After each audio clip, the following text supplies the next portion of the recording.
Ik ben verdoeld om naar Denemarken te fietsen en daar heb ik dan 2 maanden blijven, want ik wil graag met mijn roman ondergaan. Nou, daar ga ik jeder west, daar ga ik jeder hier zitten. Nou, doe we dat dan in een caravan, ook in gewoon met mensen in een huis zitten. Dus de kunde is er en Denemarken sowieso, dat lokt me ook zo. Daar zoek ik ook nog wel eens te wijnen wat dat betreft.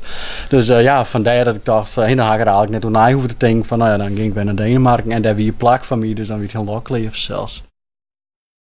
Ik haal wat een begintje. Eerst al het idee en ik ga wat een verhaal schrijven voor de Relioritsma. En dat wil ik eigenlijk als basis broeken. Dus dat is dan eigenlijk bescheren op mijn reisrij van Volinier, die broodreis. Maar ik ga wel naar mijn idee ook nou ervaringen opdienen om dat broeken te kennen voor een verhaal. Maar het is net alleen nog maar een reisverslag, want ik wil er nou ja, de haatpersoon is al fictief.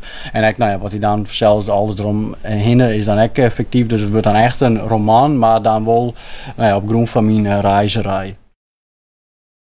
Ja, er komt wel een oorlaag bij, hè. Dat die persoon dan echt dat onderneemt, dat had nou ja, een bepaalde achtergrond, zeg maar, nou ja, dat speelt het qua fietsen dan echt mee, zeg maar ja, daar zit ik wel eens wat, gewoon fietserij in en wat hij dan beleeft, dat er misschien, nou ja, tent stok bereikt, ik zeg maar wat, inderdaad, zulke dingen komen er echt wel niet voor, ja.